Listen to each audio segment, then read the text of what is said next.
मथुरा से गोकुल की ओर जा रहे थे, वहीं पर घोड़े मुड़ करके दिल्ली वाले रास्ते पर चल पड़े। इसलिए सुबह के चले हुए अक्रूर जी शाम को गोकुल पहुंचे। और आपको पता है वैसे भी मथुरा से गोकुल को पैदल भी जाना हो आज भी तो लगभग 3-3.5 घंटे में पहुंच जाएंगे आराम से। बोलो जय श्री कृष्ण।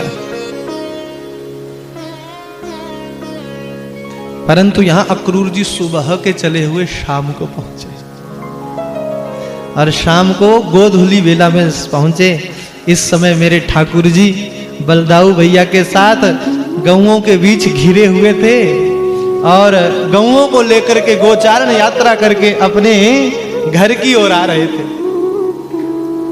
और गौएं आज उछल उछल करके भगवान से प्रेम करती हुई आ रही है, छोटे छोटे बछड़ों के साथ भगवान। आहा, बोलिए गोविंद भगवान। राजन, गऊ के बछड़ों के पांव के नीचे से जो धूल उड़ती है ना, वो भगवान के उस सांवले सलौने मुख पर जाकर के बैठ जाती है, श्रम बिंदुओं पर बैठती है। तो सुंदरे किम ना सुंदर सुंदरम, उस सलौने श्याम सलौने मुख पर वो धूल जब जमती है ना तो ठाकुर जी और भी सुंदर लगते हैं। बोलिए गोविंद भगवान की।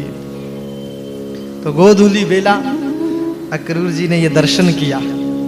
गौओं के बीच ठाकुर जी घिरे हुए हैं और रास्ते से प्रभु यहाँ गौशाला की ओर जा रहे थे, जहाँ गौएं बंधती थी, जहाँ पर गौओं की व्यवस्था थी। बीच में घिरे हुए और गौशाला में भगवान सभी गौओं से आज लिपट लिपट करके प्रेम कर रहे हैं। कभी एक गौ को पकड़ते, कभी दूसरे को पकड़ते हैं।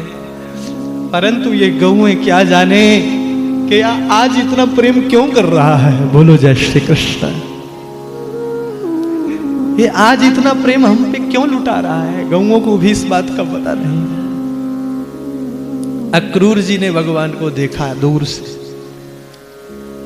भगवान की ये झांकी देखी। जैसे ही अक्रूर जी ने भगवान की ये दिव्य बांग की झांकी देखी, गले से लिपटे हुए भगवान को देखा, गौओं से लिपटे हुए भगवान को देखा, रथ से छलांग लगा दी अक्रूर जी ने। केशव केशव गोविंद गोविंद गाते हुए बोलते हुए भगवान के चरणों में जाकर के गिर गए अक्रूर। भगवान ने देखा, अरे काका ये क्या कर रहे हो। जब अक्रूर जी को काका कहा तो अक्रूर जी के आनंद की सीमा नहीं महाराज। बोलो जय श्री कृष्ण। कैसे आगमन हुआ आज। अक्रूर जी कहते हैं, बस कन्हैया आपके दर्शनों के लिए आ गया। भगवान बलदाऊ भैया से कहते हैं, बलदाऊ भैया तुम गौओं को व्यवस्थित करो, मैं काका को बाबा से मिलाता हूं। और आज अक्रूर जी को उंगली से पकड़ करके भगवान नंद भवन में ले गए। नंद बाबा के साथ भेंट हुई। नंद बाबा ने खूब आओ भक्त की है अक्रूर जी की। बोलो जय श्री कृष्ण। परंतु नंद बाबा और मां यशोदा ब्रजवासी सब इस बात से अनभिज्ञ है कि अक्रूर क्यों आया है। बड़ा भगवान ने बहुत भारी विरह दिया है यहां पर। नंद बाबा ने अक्रूर जी का स्वागत तो किया, अतिथि सत्कार किया, क्योंकि हमारी परंपरा में, सनातन परंपरा में अतिथि देवो भव, मातृ देवो भव, पितृ देवो भव, आचार्य देवो भव। अतिथि बनकर के आया अक्रूर। स्वागत किया, बढ़िया भोजन करवाया। फिर पूछा, अक्रूर जी कैसे आगमन हुआ है, मथुरा में सब ठीक तो है। बोलो जय श्री कृष्ण। बड़ी सुंदर वार्तालाप आपस में हुई। जब मथुरा का कुशल क्षेम पूछा गया तब अक्रूर जी के नेत्र सजल हो गए, नेत्र भर गए। परंतु अक्रूर जी ने अपनी भावनाओं को रोक लिया। अगर कहीं मेरी आंखों से आंसू आ गए तो अक्रूर जी नंदराय जी समझ ना जाए, इसलिए अक्रूर ने अपने मन को क्रूर किया, कठोर किया और कुछ नहीं कहा। नंद बाबा बार बार पूछते रहे, अक्रूर जी क्या बात है। आप कहते कहते रुक गए, क्या बोलना चाहते हो। अक्रूर जी ने देखा कि यशोदा के सामने ये बात कहना ठीक नहीं है, अकेले में ही नंदराय जी को इस बात को बताऊंगा। बोलिए यशोदा नंदन भगवान। बड़ा दिव्य दर्शन है। और महाराज अंत तो गत्वा नंदराय जी अक्रूर जी को हाथ से पकड़ करके गौशाला में ले गए। अक्रूर जी कुछ कहना चाहते हैं परंतु कह नहीं रहे हैं। यही भाव लेकर के, यही ध्येय लेकर के नंद बाबा ने अक्रूर जी का हाथ पकड़ा और गौशाला में ले गए, एकांत में ले गए, जहां पर नंदराय जी बैठ करके संध्या भजन किया करते थे नारायण के मंदिर में। वहां पर अक्रूर जी को ले गए। अब अक्रूर जी से गंभीर वाणी से पूछा, अक्रूर जी मैं देख रहा हूं जब से तुम आए हो तब से तुम बहुत उदास हो, कुछ कहना चाहते हो पर कह नहीं पा रहे हो, क्या बात है? मेरे मित्र वसुदेव ठीक है, देवकी भाभी ठीक है, बस इतना कहना था। अक्रूर जी की आंखों से अश्रुधारा बह चली। हे नंदराय जी, वसुदेव और देवकी मैया के ऊपर पुनः संकट के बादल छा चुके हैं। नंदराय जी ने पूछा, ऐसा क्या हो गया महाराज? पापी कंस वसुदेव और देवकी को यातनाएं दे रहा है, वो क्यों? अब अक्रूर जी क्या बोले? विषय पर आते आते पता नहीं कितना समय लग गया। बोलो जय श्री कृष्ण। सीधे नहीं बोल पाए कि वसुदेव और देवकी का पुत्र कृष्ण है, भूमिका बनाई यहां पर। अक्रूर जी कहते हैं, हे नंदराय जी क्या बताऊं, कंस की मनसा बहुत कुत्सित है। कंस की मनसा अगर तुमसे कही तो ऐसा ना हो तुम जाने से अपने वचन से पलट जाए, ऐसा कुछ कहा। तो नंदराय जी ने कहा, अक्रूर जी तुम निसंकोच मन से कहो जो भी कहना चाहते हो, क्या बात है? तब जो है अक्रूर जी ने नंदराय जी से कहा, हे नंदराय जी, इस सच्चाई को सुनने से पहले, इस रहस्य को सुनने से पहले तुम्हें अपना हृदय, अपना मन कठोर करना होगा, पत्थर बनाना होगा।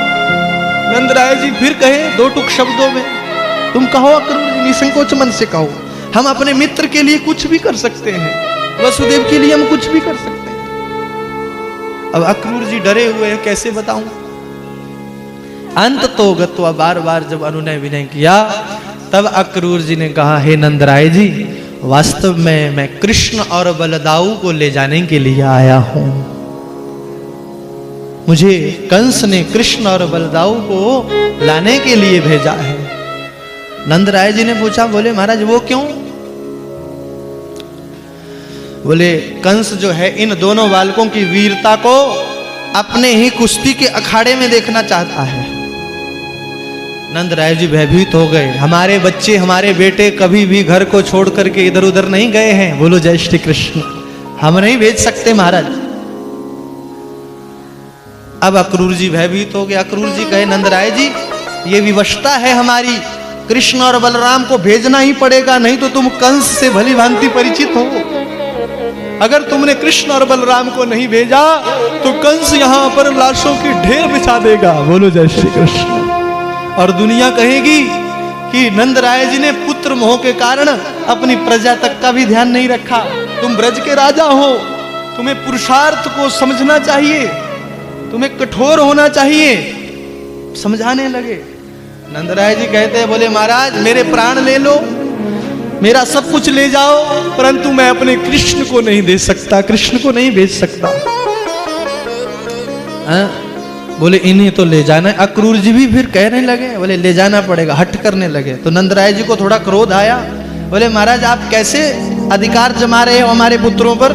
हमारे पुत्र हमारी आज्ञा के बिना कहीं नहीं जाएंगे, हमारे पुत्र अपने माता पिता की आज्ञा के बिना कहीं नहीं जा सकते। बस इतना कहना था, अक्रूर जी के मुख से अनायास निकल गया, नंदराय जी हम तुम्हारे पुत्रों के माता पिता की आज्ञा लेकर के ही आए हैं। बोलो जय श्री कृष्ण।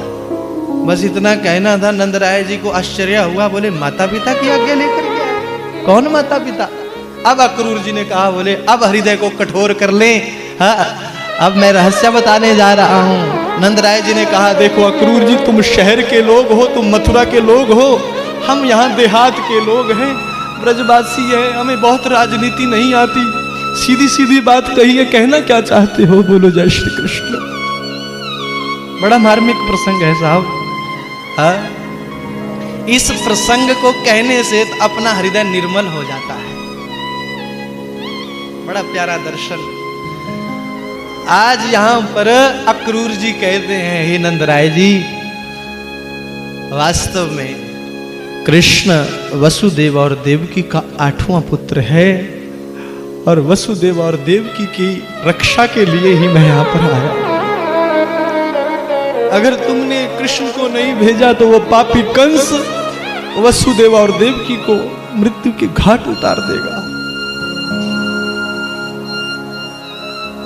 बोलो जय श्री कृष्ण। नंद बाबा धर्म संकट में पड़ गए। जैसे ही ये वाणी सुनी ना, तो जैसे केले का वृक्ष कट जाता है और धड़ाम से धरती पर गिर जाता है ना, वैसे नंद बाबा जो है धड़ाम से धरती पर गिरे और अक्रूर जी के चरणों में प्रणाम किया। अक्रूर जी, इतना बड़ा झूठ मत बोलो। ऐसा कैसे हो सकता है कि कृष्ण मेरा पुत्र नहीं है? ऐसा कैसे बोल सकते हो तुम? इतना बड़ा झूठ बोलते हुए आपको संकोच नहीं हो रहा है? शर्म नहीं आ रही है? अब तो अक्रूर जी भी बहुत शर्मिंदा हुए, भयभीत हुए, आंखों से आंसू चल पड़े। नंदराय जी, ये मेरी विवशता है, और देखो तुम पुरुष हो और अपने पुरुषार्थ के बल पर तुम्हें यशोदा को भी संभालना होगा, और ये सत्यता तुम्हें स्वीकार करनी होगी।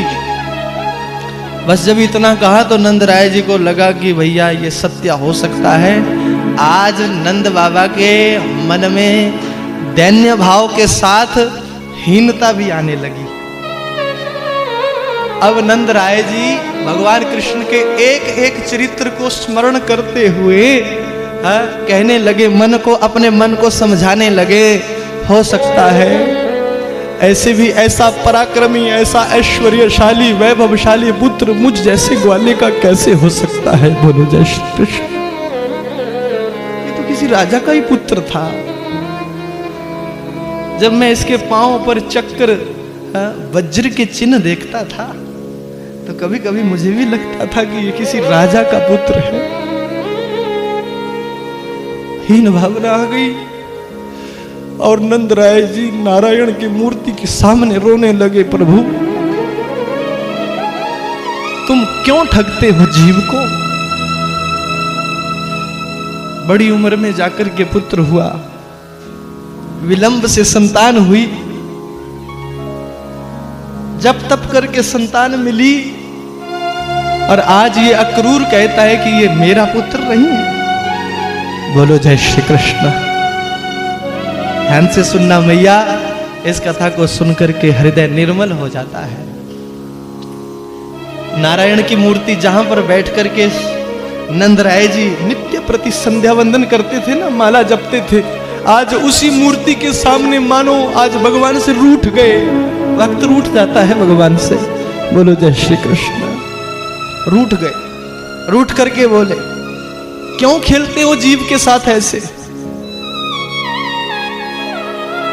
मानो नारायण की मूर्ति हंस पड़ी, और नंद बाबा आज उस पत्थर की मूर्ति से बात कर रहे हैं, रो रहे हैं। रोने की आवाज इतनी बढ़ गई, नंद बाबा अपने आप को संभाल नहीं पाए, इतने रोए महाराज कि यशोदा मैया रसोई घर में अभी भोजन पाने के तैयारी में थी। अपने आप भोजन नहीं पाया था, सबको भोजन खिला करके स्वयं पाना चाहती थी, परंतु तब तक नंद बाबा के रोने की आवाज कानों में सुनाई दी। भयभीत हो गई, दौड़ी दौड़ी चली आई, नंदराय जी के पास पहुंची, देखा नंद बाबा आज नारायण के सामने रो रहे हैं। क्यों रो रहे हैं महाराज? अब नंद बाबा ने स्वयं को संभाला, मैं तो जैसे कैसे भी इस रहस्य को सहन कर गया, परंतु जब इस करुणा की मूर्ति, इस ममता की मूर्ति को इस बात का पता चलेगा तो ऐसा ना हो यशोदा के प्राण निकल जाए। बोलो जय श्री कृष्ण। इसलिए मुझे कठोर होना होगा। नंदराय जी ने अपने हृदय को पक्का किया, कठोर किया, और फिर अपने आंसू पोंछे, फिर कहा नहीं नहीं यशोदा बस ऐसे रोना आ गया। बोले नहीं महाराज, आज से पहले कभी रोते हुए देखा ही नहीं, ऐसे कैसे हो सकता है, क्या बात है, क्या कष्ट है। बोलिए गोविंद भगवान की। अब नंद राय जी ने दो टुक शब्दों में कह दिया, बोले यशोदा अगर तुम पूछ ही रही हो तो अक्रूर जी से पूछ लो। अक्रूर जी वहीं पर थे। यशोदा ने अक्रूर जी की ओर देखा, कहा महाराज क्या संदेश लाए हो, आखिर मेरे पति क्यों रो रहे हैं। अब अक्रूर जी यशोदा को देख करके और भी भयभीत हो गए, कैसे बताएं, कैसे इस रहस्य को खोलें। बार बार यशोदा मैया ने कहा अक्रूर जी तुम निसंकोच मन से कहो, तुम कहना क्या चाहते हो। तब अक्रूर जी ने यशोदा से भी यही शब्द कहे, यशोदा जो रहस्य मैं बताने जा रहा हूं इस रहस्य को सुनने से पहले हृदय पत्थर का बना लेना। बोलिए गोविंद भगवान। कहो महाराज, निसंकोच भाव से कहो। और अक्रूर जी ने यह रहस्य खोला कि हम कृष्ण और बलराम को ले जाने के लिए आए हैं, और कृष्ण और बलराम वसुदेव और देवकी के 7वें और 8वें पुत्र है। जैसे ही ये शब्द यशोदा ने सुना तो यशोदा भी धड़ाम से धरती पर गिरी, क्रोध आ गया। क्रोधावेश में आक्रोश में आकर के बोली, अरे क्रूर जी तुम हमारे अतिथि हो, मेहमान हो, अगर तुम हमारे अतिथि नहीं होते तो इसी समय आपको घर से धक्के मार करके निकाल देती। बोलो जय श्री कृष्ण। नंद राय जी भयभीत हो गए। यशोदा मैया अपना मानसिक संतुलन खो बैठी और कहने लगी, अक्रूर जी इतना बड़ा झूठ बोलते हुए आपको शर्म नहीं आती, संकोच नहीं होता। अक्रूर जी फिर बार बार कहे, भाभी इस सत्यता को स्वीकार करना होगा, इस वास्तविकता को स्वीकार करना होगा। बार बार कहे। यशोदा मैया लड़ती रही महाराज, अंत तक लड़ती रही। परंतु जब अक्रूर जी भी साथ लड़ते रहे, कहते रहे, तो रोहिणी मैया को भी आक्रोश आ गया। अरे अक्रूर जी तुम क्यों यशोदा को कष्ट दे रहे हो, तुम्हारे पास क्या प्रमाण है कि कृष्ण वसुदेव और देवकी का 8वां पुत्र है, तुम कोई प्रमाण दे सकते हो। जब ऐसा कहा तो अक्रूर जी ने भी कह दिया, बोले भाभी प्रमाण तो मैं दूंगा, परंतु उससे पहले आपको प्रमाण देना होगा। बोले किस बात का प्रमाण। बोले आप में से कोई ऐसा है यहाँ पर जिसने कृष्ण को जन्म लेते हुए देखा है। बोलो जय श्री कृष्ण। अंतिम प्रश्न था। इस प्रश्न के बाद यशोदा मैया की वाणी नहीं खुली। बोलो जय श्री कृष्ण। जब ये प्रश्न पूछा गया तो महाराज सबने आपस में विचार करना प्रारंभ किया। तो नंद बाबा याद करने लगे, आज से 11 वर्ष पहले पहुंच गए। बोले मैं तो उस समय गौशाला में था, गौ सेवा में था, जब मुझे इस बात का पता चला कि लाला भयो। नंदा और सुनंदा को बुलाया गया है, तो रोहिणी अम्बा को तो पता था कि नंदा सुनंदा को तो मैंने ही बताया था। रोहिणी अम्बा भी स्मरण करे, बोले मैंने भी इसको पास में खेलते हुए देखा था, यशोदा के बगल में ये उस समय खेल रहा था। महाराज यशोदा मैया को कष्ट तो तब हुआ जब यशोदा मैया को स्वयं स्मरण नहीं आ रहा है कि मैंने अपने लाला को जन्म कब दिया। बोलो जय श्री कृष्ण।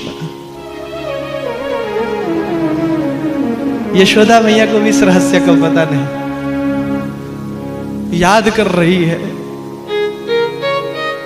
पर स्मृति में नहीं आ रही है बात, बहुत याद कर रही है कि प्रमाण दूं, कुछ कहूं, क्या कहे।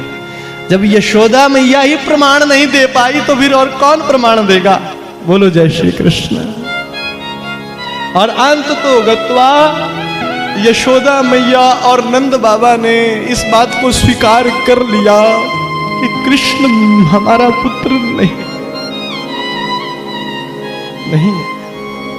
विचलित मन, चंचल मन, दोनों पति पत्नी नंद बाबा और नंद रानी आज पुनः अकेले पड़ गए नारायण की मूर्ति के सामने। विचलित नंद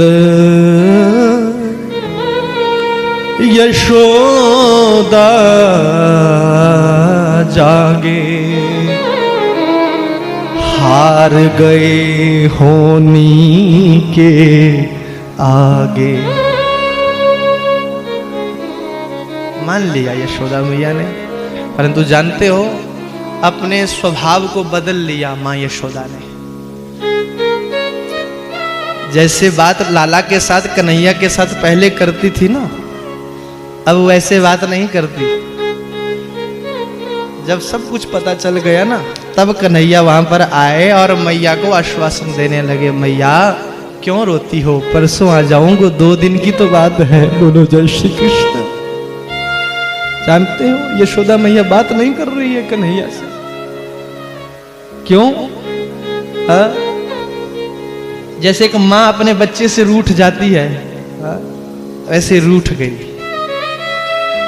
बार बार कहे कन्हैया अब मैया परसों आ जाऊंगा, बस 2 दिनों की बात है, चिंता मत करो, मेला देख करके आ जाऊंगा मैया। परंतु यशोदा मैया का मन कहाँ माने। यशोदा मैया मूक बैठी है, आंखों से अविरल धारा अश्रुओं की चली हुई है। भगवान गोद में बैठ बैठ करके माँ यशोदा को मनाते हैं, परंतु मैया एक भी नहीं सुनती। अंत तो गत्वा नंद राय जी ने समझाया, यशोदा होनी बड़ी बलवती है, होने के आगे बड़ों बड़ों को हार जाना पड़ता है, इसलिए धैर्य रखो, चिंता मत करो, 2 दिनों की बात है। नंद बाबा को इस बात का भय था कि कहीं यशोदा के प्राण न निकल जाए। बोलो जय श्री कृष्ण। इसलिए नंद बाबा ने भी यशोदा को आश्वासन देते हुए कहा, यशोदा 2 दिनों बाद अपना कन्हैया हमारे साथ आ जाएगा, और फिर उसके बाद अपने कन्हैया को ब्रज का राजा बना देंगे। बोलो जय श्री कृष्ण। यशोदा मैया के आंखों से आंसू आ गए, मेरा लाला राजा बन जाएगा? बोले हाँ महाराज जी, तब तो हम बढ़िया भजन ही करेंगे, जब कन्हैया राजा बन जाएगा, ब्रज का राजा बन जाएगा तो ये स्वयं संभालेगा, हम तो केवल है कोने में बैठ करके भगवान का भजन करेंगे। बोलो जय श्री कृष्ण। बड़ी सुंदर लीला है ये। आज भी आप जाओ ना गोकुल बरसाना नंदगांव में, तो आज वहां पर ऐसी ही स्मृतियां बन जाती हैं आज भी, परंतु आपका भाव कैसा है उस पर निर्भर करता है। बोलिए गोविंद भगवान की। इतनी वार्तालाप हुई, यशोदा मैया को थोड़ा आश्वासन दिया नंद बाबा ने, पर माँ का मन है कहाँ मानता है। मन में हीन भावना आती है, मन में विचार करती है। कभी कभी जब ये ऐश्वर्य लीला करता था तो मुझे भी लगता था कि ये मुझ जैसे ग्वालिन का पुत्र कैसे हो सकता है। अपने आप से लड़ रही है माँ यशोदा, हृदय में बहुत पीड़ा है, मन में बहुत कष्ट है। अभी भोजन तक भी नहीं पाया था। नंद राय जी ने अक्रूर जी को विश्राम स्थल पर पहुंचाया और स्वयं जो है सभी ग्वाल वालों से बात की। सारे ब्रजवासियों को जब इस बात का पता चला कि अपने कन्हैया को ले जाने के लिए कोई अक्रूर नामक अतिथि आया है, तो सारे ब्रजवासी आज चिंतातुर है, रो रहे हैं, शांत है पूरा ब्रजमंडल।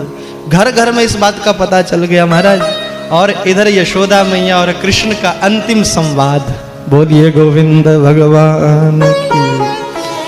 अब यशोदा मैया रसोई घर का काम अभी आधा ही पड़ा हुआ था, तो रसोई घर में थी।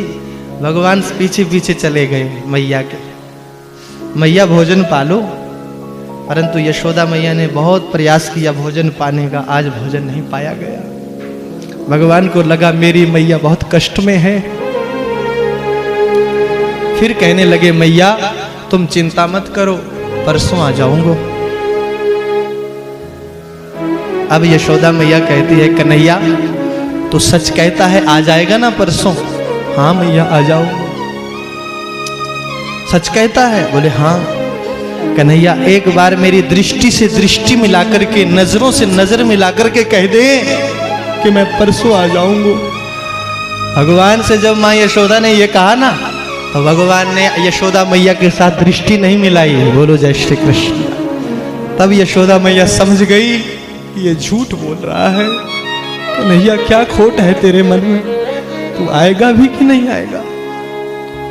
भगवान बस इतना कहते रहे परसों आ जाऊंगा माँ, परसों आ जाऊंगा। 2 दिनों की बात है। हाँ। अच्छा चलो कन्हैया सो जाओ। बोलो जय श्री कृष्ण। पक्का किया हृदय। माँ है, माँ का मन नहीं मानती। लड़ाई तो बहुत लड़ रही है अपने मन से, परंतु मन नहीं मान रहा है। सो जाओ कन्हैया, सुबह तुम्हें जल्दी जाना है, सो जाओ। भगवान आज सो गए। आज नहीं कहा कि मैया लोरी सुना दो, बोलो जय श्री कृष्ण। वास्तव में कन्हैया तब तक नहीं सोते थे जब तक मैया लोरी नहीं सुनाती। आज ऐसे निष्ठुर हो गए, इतने कठोर हो गए कि सो गए। यशोदा मैया का हृदय विदीर्ण हो गया। लाला तू बिना लोरी के ही सो जाएगो। आज से पहले तू कभी लोरी सुने बिना नहीं सोता था, आज तू बिना लोरी से सो जाएगा। कन्हैया क्या खोट है तेरे मन में। और मैया बरबस ही कन्हैया के पास चली गई। और जिस पल्ले में कन्हैया को सुलाती थी, जिस झूले में कन्हैया को झुलाती थी सुलाती थी, उस झूले को झुलाते हुए आज कन्हैया को अपने ही मन से भगवान को भी पता है कि कब तक सुनूंगा लोरियां। अब जो लोरियां सुननी थी सो सुन ली, जो प्रेम की बंशी बजानी थी तो बजा ली। आगे चल करके तो सुदर्शन उठाना है, बोलो जय श्री कृष्ण। अब तो मुझे अपने कर्तव्य पथ पर चलना है।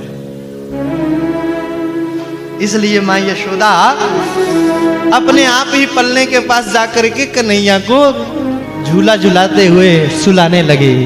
लोरी गाती थी मैया। क्या लोरी गाती थी? चंदा भी सो गया,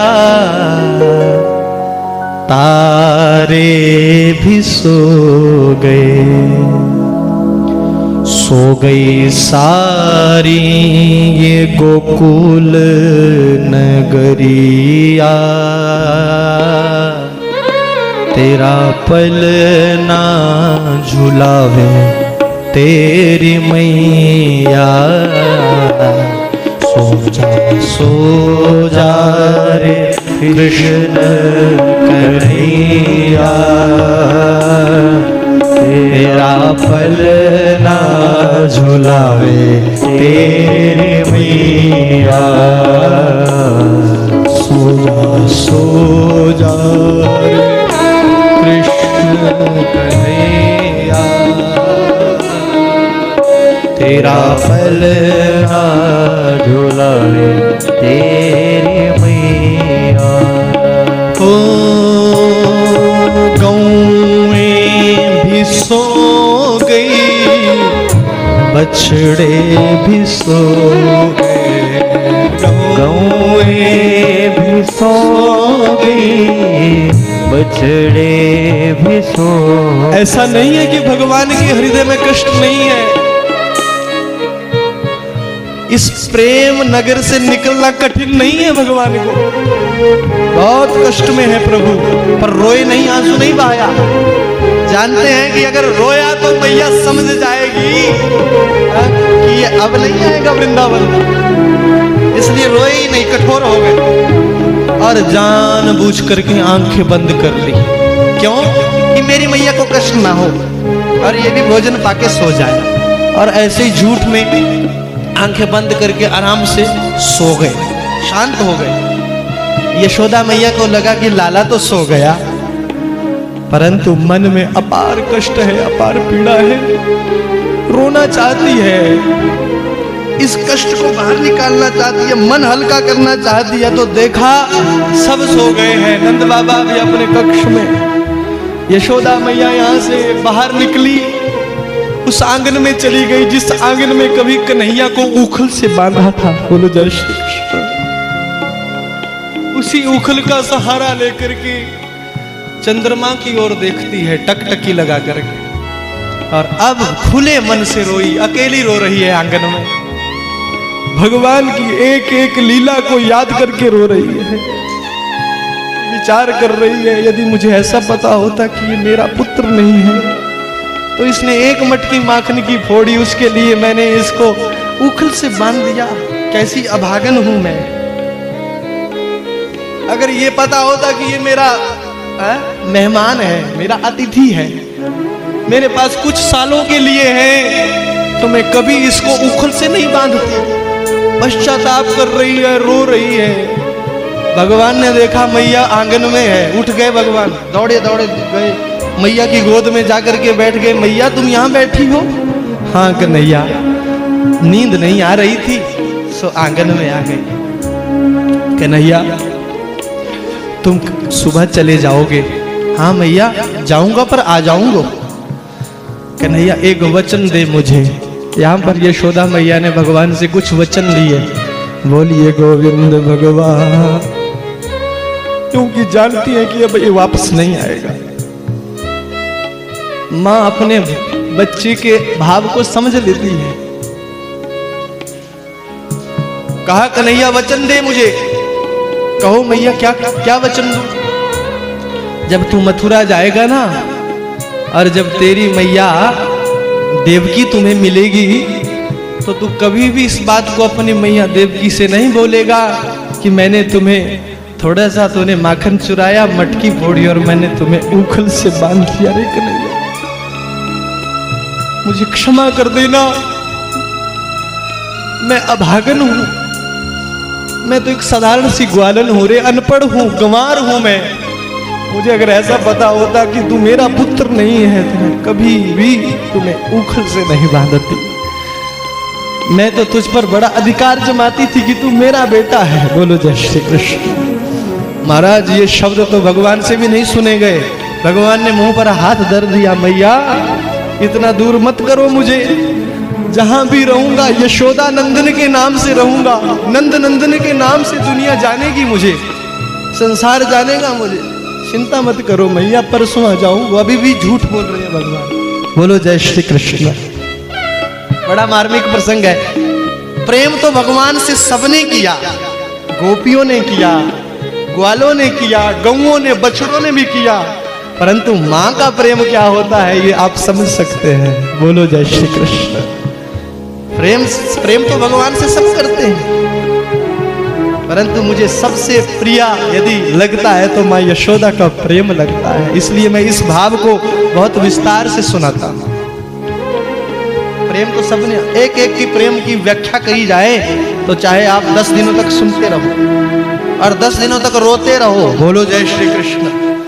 आंखें नहीं सूखेगी आपकी यदि आपका प्रेम है ठाकुर जी से। मां यशोदा कहती है कन्हैया अपनी मैया से जाकर के मत कहना कि मैंने तुम्हें कभी उखल से भी बांधा था। ओ रे कन्हैया पढ़ूं तो रे पैया, मत जा मत जा तू मत जा रे। अंतिम समय तक मां यशोदा प्रयास करती रही कि ये रुक जाता, नहीं जाता तो ठीक था, प्रयास करती रही। कुंजन की गलियों में दौड़ लगाए, चोरी चोरी माखन को अब कौन खाए। घिर घिर के लाए गो कौन मेरी गैया, तू मत जा मत जा मत जा रे, मत जा मत जा मत जा। भगवान फिर कहते हैं मैया परसों आ जाऊंगा। सारी रात्रि बीत गई। सुबह नंद बाबा भी यशोदा के पास आए, देखा रो रही है, डांट दिया यशोदा कब तक रोती रहोगी, तैयारी करो सुबह हो गई है। अब यशोदा मैया ने मन कठोर किया और आज अपने लाला का श्रृंगार जैसे करती थी वैसे ही किया। रोहिणी मैया ने बलदाऊ भैया को तैयार किया। एक संत तो कहते हैं कि आज भगवान बगलबंदी स्वयं ही पहनने लग गए। आज नहीं कहा मैया से कि मुझे तैयार कर दो। जब भगवान बगलबंदी पहनने लगे ना तो माता यशोदा ने देखा आज ये अपने आप ही बगलबंदी पहन रहा है। मां यशोदा का हृदय विदीर्ण हो गया। कन्हैया आज तू स्वयं ही बगलबंदी पहन रहा है, वस्त्र ओढ़ रहा है। भगवान कहते हैं मैया प्रयास कर रहा हूं।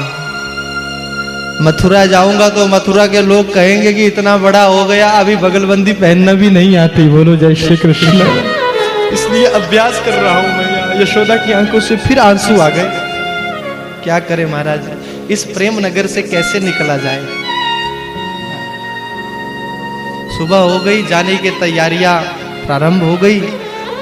अक्रूर जी रथ पर बैठ गए तैयार होकर के। नंद बाबा पहले ही निकल गए थे। नंद बाबा तो इस दृश्य को देख ही नहीं पाए। नंद बाबा पहले ही मथुरा की ओर प्रस्थान कर गए थे अपने ग्वाल वालों के साथ।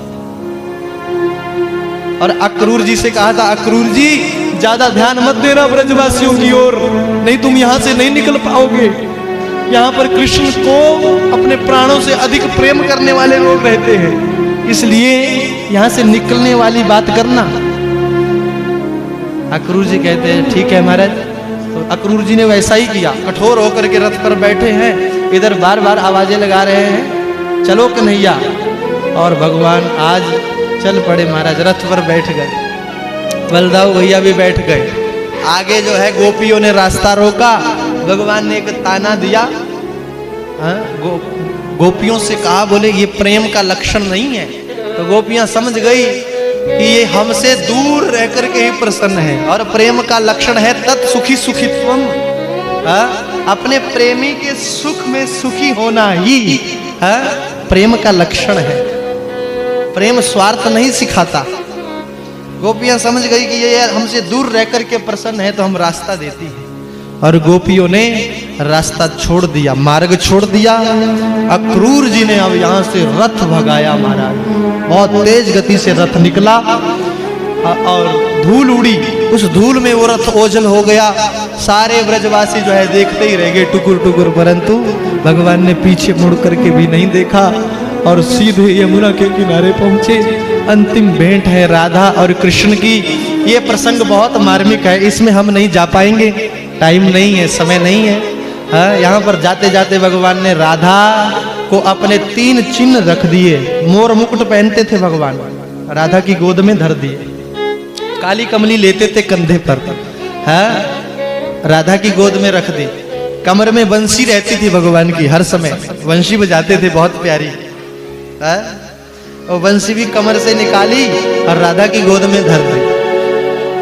और जाते जाते राधा से कहा, राधा आज से वृंदावन की रानी आप हो, वृंदावन की अधिष्ठात्री आप हो, मुझे अनुमति दो। राधा ने एक बार तो अनुमति देने से मना कर दिया, परंतु सारे देवता राधा के चरणों में गिर गए। माँ, भगवान को कर्तव्य पथ पर जाना है, मत रोको। तब राधा ने कहा, कृष्ण आपको कौन रोक सकता है, आप तो निर्मोही हो। बोलो जय श्री कृष्ण। परंतु ध्यान रखना, 16,108 रानियों का पति भी बन जाएगा। बरसाने की राधा फिर भी यही कहेगी कि कृष्ण मेरा है। बोलो जय श्री कृष्ण। यही कारण है कि मंदिरों में जब जब भी प्रतिमा सजी तो कृष्ण के साथ राधा की सजी। किसी भी मंदिर में आपको कृष्ण के साथ रुक्मणी नहीं मिलेगी, हर मंदिर में कृष्ण के साथ राधा खड़ी है, क्योंकि राधा के जीवन में त्याग है, तपस्या है, निस्वार्थ प्रेम है। बोलो जय श्री कृष्ण। ये भगवान ने 3 वस्तुएं राधा की गोद में धर दी और संकेत किया कि अब ये प्रेम की वंशी भी यहीं बजी, प्रेम लीला यहीं पर हुई। राधा आगे चल करके मुझे वह वंशी नहीं बजानी है, आगे चल करके मेरा जीवन बहुत संघर्षमय है। आगे चल करके वंशी की जगह मुझे अस्त्र शस्त्र उठाने हैं। भगवान ने वृंदावन में जब तक रहे ना, तो भगवान का एक नियम रहा, 11 वर्ष तक व्रज में रहे तो 11 वर्ष तक भगवान ने कभी अस्त्र शस्त्र नहीं उठाए। व्रज में बड़े बड़े दैत्यों का संहार किया, परंतु किसी भी दैत्य को मारते हुए भगवान ने हाथ में अस्त्र शस्त्र नहीं उठाया। भगवान ने कभी बालों को कंघी नहीं की, एक नियम ये भी रखा। और दूसरे, भगवान ने अपने पांव में जब तक ब्रज में रहे तो पन्ही जूते नहीं पहने, इसलिए ब्रज रज का बहुत महत्व है। भगवान ब्रज में जितने भी चले नंगे पांव चले, स्वपद रमणम। बोलो जय श्री कृष्ण। इसलिए ब्रज रज के लिए आज भी हम आप लोग तरसते हैं। उस ब्रज रज में भगवान के चरणों की धूल है। और बस इतना कह करके भगवान ने अक्रूर जी का भय यहाँ यमुना जी में दूर किया, आगे बढ़े। अब जैसे कंस की नगरी में पहुंचे तो सबसे पहले भगवान ने यहाँ पर